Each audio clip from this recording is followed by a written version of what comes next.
एक पर्सनालिटी पाना एक्चुअली बहुत आसान है। सोच कर देखो बचपन में ये कितना इजी था। तुम्हारी पूरी पर्सनालिटी बस इतनी होती थी कि तुम वो बच्चे हो जिसे WWE के सारे रेसलर्स के नाम पता है या जो बेब्लेड में एक्सपर्ट है, और बस इतना ही काफी था। कोई तुमसे बात करता और 40 सेकंड के अंदर वो तुम्हें WWE वाले लड़के की तरह जानने लगता। पर अब किसी रीजन से तुम्हें लगने लगा है कि तुम बोरिंग हो, क्योंकि लगातार 8वीं बार जब किसी ने तुमसे तुम्हारे इंटरेस्ट और हॉबीज के बारे में पूछा तो तुम कुछ नहीं बोल पाए सिवाय उस घिसे पिटे जवाब के, I like listening to music and playing cricket. जब तुम 8 सेकंड तक अपनी एक भी यूनिक हॉबी नहीं बता पाते तो ऐसा फील होने लगता है कि तुम्हारे अंदर कोई पर्सनालिटी है ही नहीं।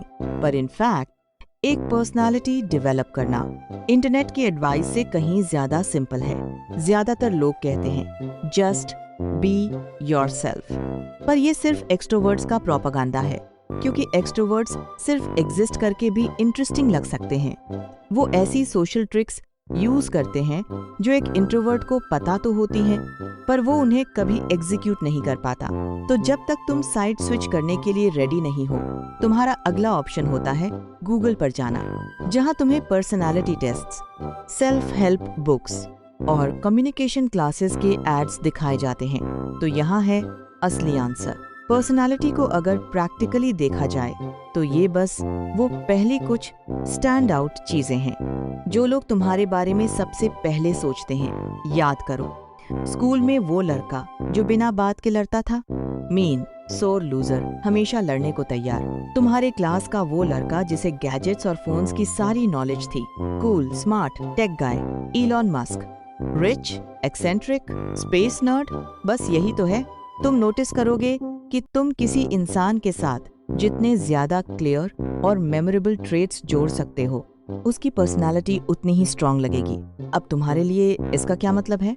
इसका मतलब है कि तुम चाहे दूसरे कंट्रीज के कितने भी कूल ट्रिप्स पर चले जाओ, कितनी भी किताबें पढ़ लो, पर कूल रहे आपका, या कितनी भी पब्लिक स्पीकिंग क्लासेस ले लो, इनमें से कोई भी चीज अपने आप में तुम्हें एक पर्सनालिटी नहीं देगी। कम से कम उस तरह से तो नहीं जिसकी तुम्हें परवाह है। तुम्हें परवाह इस बात की है कि तुम लोगों को इंटरेस्टिंग लगो, तुम्हारे पास बात करने के लिए टॉपिक्स हों और लोग तुम्हारे बारे में चीजें याद रखें। और इसे करने का एक इजी तरीका है, इसे कहते हैं द स्पाइक मेथड। ये एक्चुअली कॉलेज एडमिशंस में यूं होने वाली एक ट्रिक है ताकि नॉर्मल स्टूडेंट्स को टॉप कॉलेजेस में एडमिशन मिल सके बिना कोई बिल्डिंग डोनेट किए। तो मान लो तुम्हें बाइक्स पसंद हैं। हाँ, बाइक्स, ये बस एक एग्जाम्पल है। मेरी बात पर भरोसा रखो, तुम्हें बाइक्स के बारे में जानना इंटरेस्टिंग लगता है। अब इमेजिन करो, तुम हर दिन थोड़ा टाइम बाइक्स के बारे में सीखने में लगाते हो। इंजन कैसे काम करता है, कौन सी बाइक का साउंड कैसा है, मॉडिफिकेशन कैसे होती है। लिटरली 1 महीने से भी कम टाइम में तुम्हारे पास बाइक्स के बारे में 99% लोगों से ज्यादा नॉलेज होगी, जो वो अपनी पूरी जिंदगी में गेन नहीं करेंगे। जिसका मतलब है कि अगली बार जब तुम किसी से मिलोगे तो तुम उनके लिए वो बाइक वाला एक्सपर्ट बन जाओगे। ये सुनने में शायद इतना एक्साइटिंग ना लगे, पर अब ये कॉन्वर्सेशन देखो तो तुम फ्री टाइम में क्या करते हो? मुझे बाइक्स के बारे में पढ़ना बहुत पसंद है। मैंने बहुत सी ऐसी कूल चीजें सीखी हैं जो आम लोगों को नहीं पता होती। ओह, जैसे कि क्या?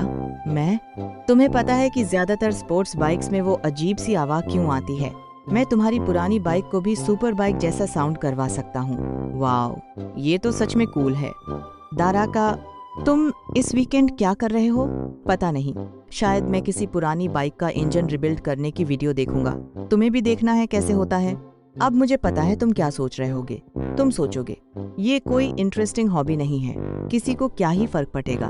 तो बस बाइक्स को हटाकर अपनी पसंद की कोई भी चीज वहां रख दो और उसी पर फोकस करो। बोरिंग लगने की टेंशन मत लो, क्योंकि तुम जिस भी चीज के एक्सपर्ट बनते हो, तुम्हें हमेशा सिर्फ उसी के बारे में बात नहीं करनी होती। वो चीज बस बातचीत शुरू करने का एक बहाना है। तो बजाय इसके कि तुम भी बाकियों की तरह वही बोरिंग इंट्रोडक्शन दो, तुम लोगों को एक्चुअली रुकने और तुम्हें सुनने पर मजबूर कर सकते हो। और फिर तुम नॉर्मल बातें कर सकते हो कि कैसे कभी कभी वो सब्सक्राइब बटन दबाने का बहुत मन करता है, तो फिर से रिपीट करती हूँ। स्टेप 1, कोई ऐसी चीज ढूंढो जो तुम्हें इंटरेस्टिंग लगे, चाहे वो कितनी भी अजीब क्यों ना हो। स्टेप 2, उसमें तब तक एक्सपीरियंस गेन करो जब तक तुम्हें उसके बारे में ज्यादातर लोगों से थोड़ा ज्यादा ना पता चल जाए। स्टेप 3, कास्ट, जब भी लोगों से मिलो तो अपने इस इंटरेस्ट के बारे में बात करो। स्टेप 4, कोई स्टेप 4 है ही नहीं, ये इतना ही आसान है। अब एक इम्पोर्टेंट डिस्क्लेमर, तुम अपने स्पाइक के लिए सच में कुछ भी चुन सकते हो, पर तुम्हें लोगों से उसके बारे में इस तरह बात करनी होगी कि उन्हें समझ आ सके। मान लो तुमने 1 महीना लगाकर खुद को GTA 5 का एक्सपर्ट बना लिया, ये वैलिड है, पर किसी को कोई फर्क नहीं पड़ेगा अगर तुम सीधे ये बताने लगो कि तुमने बिना जमीन छुए पूरा जमीन छुए और 1 महीना का करा कर को गेम कैसे पार कर लिया। ये इम्प्रेसिव है, पर ज्यादातर लोगों को नहीं पता कि GTA 5 के मिशंस कैसे काम करते हैं, या गेम को बिना जमीन छुए पार करने का कोई तरीका भी होता है। मुझे पता है तुम सोचोगे 2026 आ गया, लोगों को ये कैसे नहीं पता, पर सच में लोगों को नहीं पता होता। इसकी जगह एक्सप्लेन करो कि GTA 5 क्या है, तुम्हें इसमें इंटरेस्ट कैसे आया, तुमने इसे कैसे तब किया, और फिर बताओ कि तुमने वो इम्पॉसिबल टास्क कैसे किया।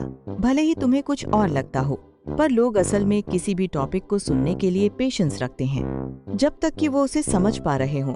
जैसे ही तुम स्मार्ट दिखने के लिए भारी भरकम शब्द और निच टर्म्स यूज करना शुरू करते हो, लोग तुम्हें सुनना बंद कर देते हैं। यही वजह है कि जब कोई नॉर्मल इंसान तुम्हें स्पेस के बारे में बताता है तो वो इंटरेस्टिंग लगता है, पर जब कोई PhD वाला साइंटिस्ट तुम्हें समझाता है तो तुम बीच में ही सोचने लगते हो कि क्या ये सच में कोई असली इंसान है या एलियन। तो हाँ, उम्मीद है कि ये समझना आसान था।